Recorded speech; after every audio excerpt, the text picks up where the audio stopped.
Yang Berhormat Deputy Minister Yu Jin Tong, Saudara Edinku, Saudara Sharizal, ladies and gentlemen, Assalamualaikum warahmatullahi wabarakatuh, and good evening.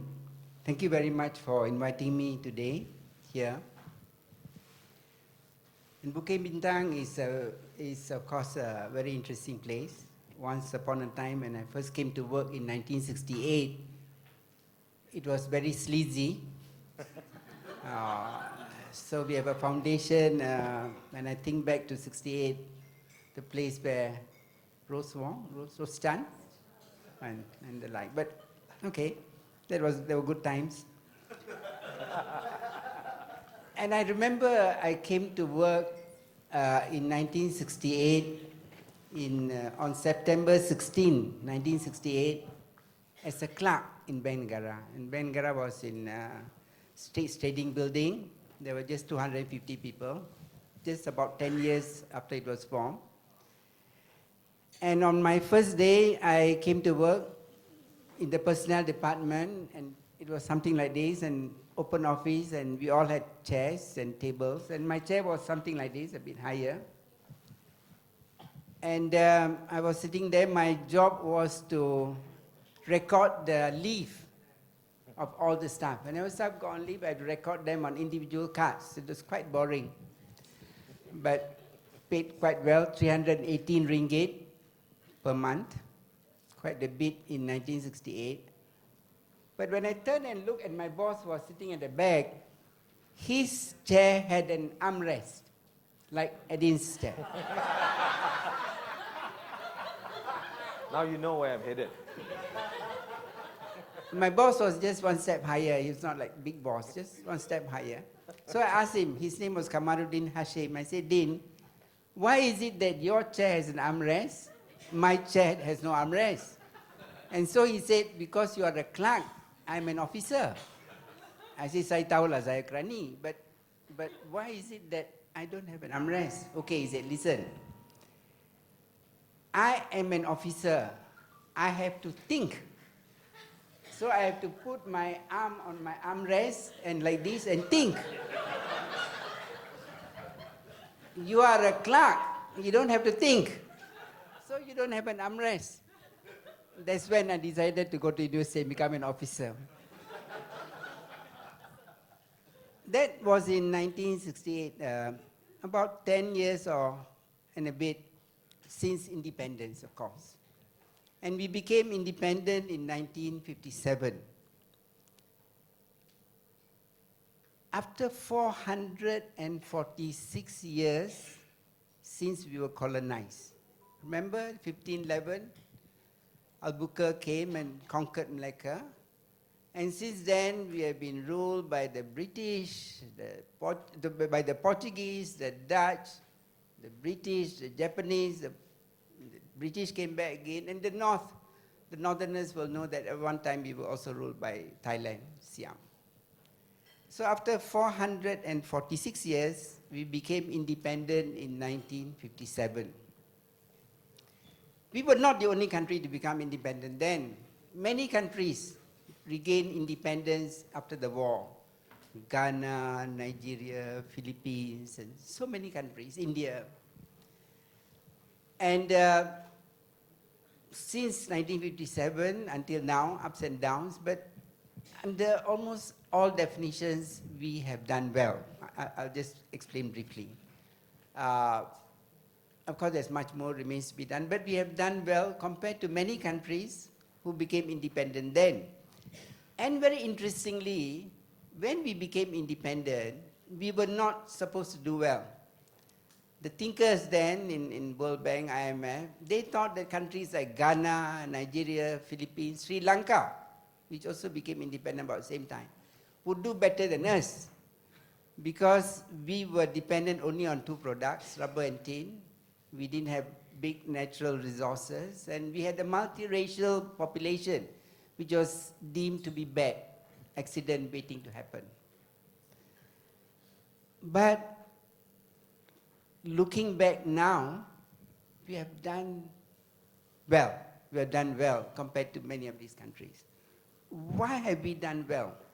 Topic of our conversation. Why have we done well in a period where many others with better resources, more natural resources, and better geography, better history even, and homogeneous population have not done so well? I think it's because we as Malaysians, not only the leaders, but we as Malaysians, we made the right decisions. Topic of our conversation today. The first decision that we made at independence was to choose democracy as our model. Democracy. In a world which at that time was more towards socialism and nationalism, we chose democracy. And we chose capitalism when the world was more socialist.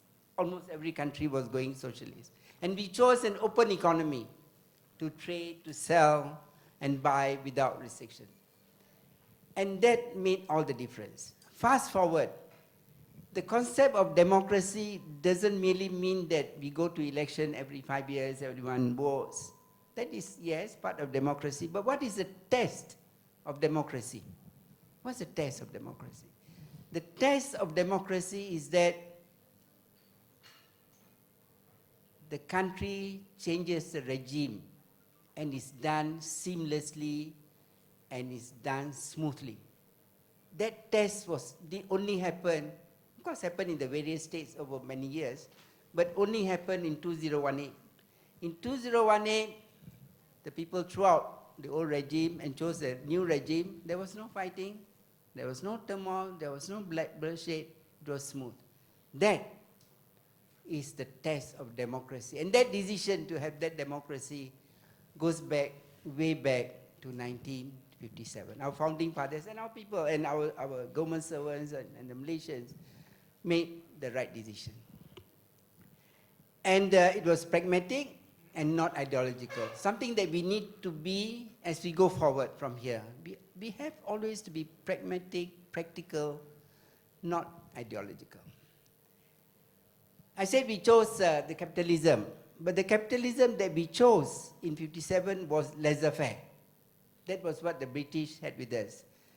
We didn't change it because we were not experienced enough, and we just wanted to carry on with it and just twitch it towards development.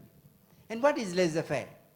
Laissez-faire is a system is a subset of capitalism where the focus is only on growth, not distribution. The assumption is that you just worry about growth, you just focus on growth, the effect, the beneficial effect of growth will trickle down and everybody will be okay and the flood will lift all the boats. It didn't happen. Between 1957, our poverty rate was about 50%. 1970, 13 years later, our poverty rate was 49.2%.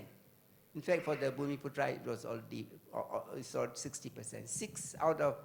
5 out of 10 Malaysians in 1970 were poor. And so here, with our open-minded concept, we had the new economic policy to eradicate poverty and of course to make sure that the benefit is translated and everybody enjoys it. But with a very important principle, unlike in many other countries, we do not take from Peter to give to Paul. We don't do that. Then how do we distribute? We distribute based on an expanding cake. We make sure growth is good, we expand the cake, and in the expanded portion of the cake, we make sure that everyone benefits. So that has worked very well. And today, true, there are plenty of things to do with regard to poverty, but hardcore poverty is basically no more, or very little, 0.4% or whatever, from 49.2% in 1970. That is quite an achievement by any measure. But of course, much more has to be done, and we'll come back to that. But not everything was a rosy path in the garden, because throughout the period we had challenges. A major challenge was in 1986. You see, what happened was we had two products, rubber and tin, we were dependent on it, and we thought that we should diversify. So we diversified into other agricultural products, palm oil, timber, cocoa, and we thought we have done okay, we have diversified. But in 1986, the prices of all the commodities just collapsed, merudum, just collapsed. And we were stuck. It was a very bad recession. And we didn't even have money to pay salaries. But the government was practical, and the Malaysians were practical. The government servants were very practical. And what happened was that some of the NEP, New Economic Policy proposal features were diluted to make sure investment comes in. And by 1989, we were back into prosperity again. I remember actually that in 1989, when things became very good, in fact, we even prepaid our loans. Our external loans that we borrowed to ride us through the crisis, we even prepaid. That was one crisis we did very well. And of course, in 1997, there was another crisis. We were under attack by the currency speculators. And our economy was doing reasonably well, but there was a contagion effect from Thailand and Indonesia and South Korea. And our ringgit, which was stable for 10 years at around 250, went up to as high as 4.8. Our firms, which were so strong, just collapsed. Profits were wiped out by forex losses. And it appeared that we could do nothing. The IMF and World Bank said, we will help you, provided you sell all your assets to us, you do this, you increase your interest rates, you reduce your loans. And we told them that if you increase our interest rate and reduce our loans, there'll be blood in the street. They said, never mind. Let there be blood in the street. Later on, you'll be okay. But which, of course, made no sense. So we are the only country that was affected by the crisis which did not borrow a single cent. Not a single cent from IMF or from the World Bank. We did it our own way. Quite bold, quite brave. But we knew what to do, and yes, we overcame the crisis, and things came back to normal very soon. The other watershed movement in our, just last one, I'll finish it later, we can discuss more, was the setting up of Islamic banking. You know, there were conferences after conferences all over the world and talking about Islamic banking, but nobody was setting it up, not even the Arabs.